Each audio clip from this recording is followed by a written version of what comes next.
Hello students, welcome. ഇന്നത്തെ വീഡിയോയിൽ നമ്മൾ ലീനിയർ പ്രോഗ്രാമിങ്ങിൻ്റെ ഫോർമുലേഷൻ പ്രോബ്ലമാണ് നോക്കുന്നത്. ഈ ഒരു സീരീസിൽ ഞാൻ 3 വീഡിയോസ് അപ്ലോഡ് ചെയ്യുന്നുണ്ട്. ഈ 3 വീഡിയോസും നിങ്ങൾ കണ്ടു കഴിഞ്ഞാൽ ഉറപ്പായിട്ടും ലീനിയർ പ്രോഗ്രാമിങ്ങിൻ്റെ ഫോർമുലേഷൻ എങ്ങനെ ചെയ്യുമെന്ന് നിങ്ങൾക്ക് വളരെ എളുപ്പത്തിൽ മനസ്സിലാകും. അപ്പോൾ നേരെ പ്രോബ്ലത്തിലേക്ക് കിടക്കാം. നമുക്ക് സാധാരണ ഇങ്ങനെ ഒരു വേർഡ് ആയിട്ട് കുറച്ചധികം വേർഡ്സ് മാത്രമുള്ള ഒരു ടോപ്പിക്കാണ് നമുക്ക് തരുന്നത്. ഇത് കണ്ടു കഴിഞ്ഞ് നിങ്ങൾ ടെൻഷനോ പേടിക്കുകയോ ഒന്നും ചെയ്യരുത്. ജസ്റ്റ് അതിനെ വായിക്കാം. A manufacturer produces 2 types of models, M1 and M2. Each unit of M1 requires 4 hours of grinding, 2 hours of polishing.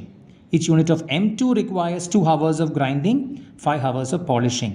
The weekly machine availability is 40 hours for grinding and 60 hours for polishing. The profit per unit is rupees 3 for M1 and rupees 4 for M2. All produced models are sold in the market. The manufacturer wants to determine the optimal production quantity for M1 and M2 to maximize profit while considering machine capacity constraints. Normally ഇങ്ങനത്തെ ഒരു linear programming formulation problem കിട്ടിക്കഴിഞ്ഞാൽ നമ്മൾ 3 കാര്യങ്ങളാണ് അതിൽ നിന്ന് കണ്ടുപിടിക്കേണ്ടത്: decision variables, objective function and constraints. അപ്പോൾ ഇതിൽ ഒബ്ജക്റ്റീവ് എന്താണ്? ഇതിൻ്റെ ഒബ്ജക്റ്റീവ് എന്ന് പറഞ്ഞാൽ മാക്സിമൈസ് പ്രോഫിറ്റ് എന്ന് പറയുന്നതാണ് ഇതിൻ്റെ objective. So objective is to max profit maximization ആണ് ഇതിൻ്റെ ഒബ്ജക്റ്റീവ്. ഇനി നമ്മൾക്ക് എന്തൊക്കെയാണ് തന്നേക്കുന്നത്? 2 type of models, M1 and M2. 2 models ഉണ്ട്. എന്തൊക്കെയാണ്? 2 types of models. So this is M1, M2.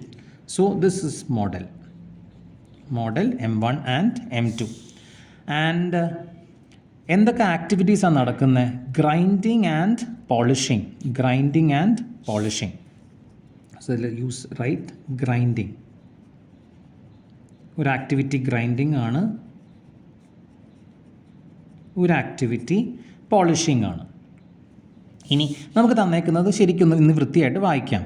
Each unit of M1 requires 4 hours of grinding. 4 hours. M1 എത്ര എടുക്കും എന്നാണ് പറയുന്നത്? 4 hours of grinding and 2 hours of polishing. 2 hours of polishing. ഇനി M2 എത്ര എടുക്കും? M2 requires 2 hours of grinding and 5 hours of polishing. 2 hours of grinding and 5 hours of polishing. ഇതിൽ തന്നേക്കുന്നതാണ് M1 4 hours and 2 hours and M2 requires 2 hours of grinding and 5 hours of polishing. ഇത്രയും കാര്യങ്ങൾ എഴുതി. ഇനി നമുക്ക് ഒരു കാര്യം കൂടി തന്നിട്ടുണ്ട്. The weekly machine availability is 40 hours for grinding. ഒരാഴ്ചയിൽ 40 മണിക്കൂറേ ലഭിക്കത്തുള്ളൂ. സോ അവൈലബിലിറ്റി, വീക്ക്ലി അവൈലബിലിറ്റി എന്നൊക്കെ എഴുതാം. 40 hours എന്നാണ് പറയുന്നത്. 40 hours for grinding and 60 hours for polishing. ഗ്രൈൻഡിങ്ങിൽ 40 hours and 60 hours for polishing.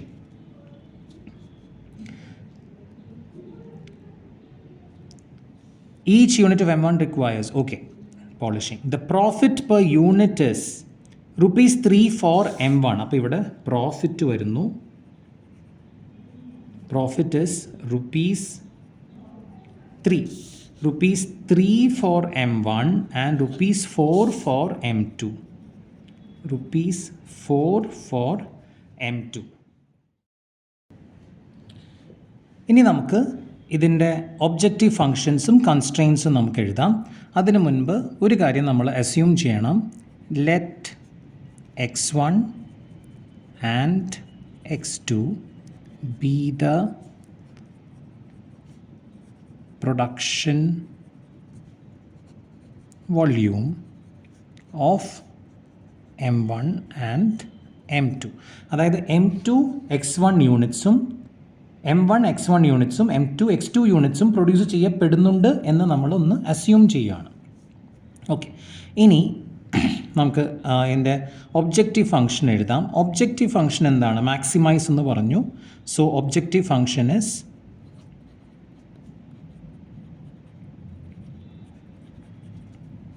Z max is equal to 3x1 plus 4x2. ഇവിടെ x1ഉം ഇത് x2 ആണെന്നാണ് നമ്മൾ assume ചെയ്തത്. 3x1 plus 4x2. So maximize the profit for 3x1 plus 4x2. ഇതാണ് നമ്മളുടെ objective function. Subject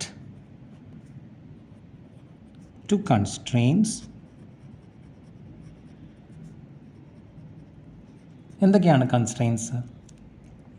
4x1 plus 2x2 അല്ലേ? 4x1 plus 2x2 lesser than or equal to 40.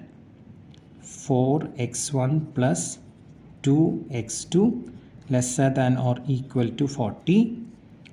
അടുത്തത് 2x1 plus 5x2 lesser than or equal to 60.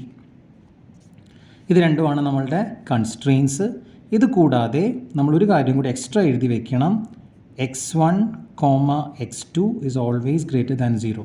x1, x2 എന്ന് പറയുന്നത്, അതായത് ഈ രണ്ട് products M1, M2 ഒരു യൂണിറ്റ് പോലും പ്രൊഡ്യൂസ് ചെയ്യപ്പെടാത്ത അവസ്ഥ ഉണ്ടാവരുത്. അതിനെ പറയുന്നതാണ് നോൺ നെഗറ്റിവിറ്റി കൺസ്ട്രെയിൻസ്. സോ ഇതാണ് നമ്മളുടെ സൊല്യൂഷൻ. ഇത്രയും മതി. സോ ആദ്യം തന്നെ നമ്മൾ തന്നിരിക്കുന്ന ചോദ്യം കൃത്യമായിട്ട് വായിക്കുക. ഒബ്ജക്റ്റീവ് എന്താണ്, മാക്സിമൈസേഷൻ ആണോ മിനിമൈസേഷൻ ആണോ ഐഡൻറ്റിഫൈ ചെയ്യുക. ഒബ്ജക്റ്റീവ് ഫംഗ്ഷൻ കണ്ടുപിടിക്കാൻ വേണ്ടിയിട്ടും കൺസ്ട്രെയിൻസ് കണ്ടുപിടിക്കാൻ വേണ്ടിയിട്ടും ഈ ഒരു ടാബ്ലർ കോളത്തിലേക്ക് നമ്മൾ തന്നേക്കുന്ന ക്വസ്റ്റ്യനെ മാറ്റണം, എടുത്തെഴുതുക. അതിനുശേഷം നമ്മൾ അസംഷൻ എഴുതുക, ഒബ്ജക്റ്റീവ് ഫംഗ്ഷൻ ക്വൈൻ ചെയ്യുക. പ്രോഫിറ്റ് വെച്ചിട്ടാണ് ഒബ്ജക്റ്റീവ് ഫംഗ്ഷൻ ചെയ്യുന്നത്. കൺസ്ട്രെയിൻസ് കണ്ടുപിടിക്കുന്നു, നോൺ നെഗറ്റിവിറ്റി കൺസ്ട്രെയിൻസ് കണ്ടുപിടിക്കുന്നു. സോ ഇങ്ങനെയാണ് നമ്മൾ ലീനിയർ പ്രോഗ്രാമിങ്ങിൻ്റെ ഫോർമുലേഷൻ ചെയ്യേണ്ടത്. ഞാൻ അപ്ലോഡ് ചെയ്തേക്കുന്ന 3 വീഡിയോസും ഞാൻ തംബ്നെയിലിൽ കൊടുക്കുന്നുണ്ട്, കണ്ടു നോക്കുക. വളരെ എളുപ്പമാണ്. നോർമലി എക്സാമിന് ഇങ്ങനൊരു ചോദ്യം വരുമ്പോൾ കുട്ടികൾക്ക് വളരെ ബുദ്ധിമുട്ട് തോന്നാറുണ്ട്. പക്ഷേ ഈ വീഡിയോസ് എല്ലാം കണ്ടു കഴിഞ്ഞാൽ തീർച്ചയായും നിങ്ങൾക്ക് മനസ്സിലാകും. അതിനുശേഷം കുറച്ചധികം പ്രോബ്ലംസ് നിങ്ങൾ സോൾവ് ചെയ്ത് നോക്കുക. So thank you very much for watching.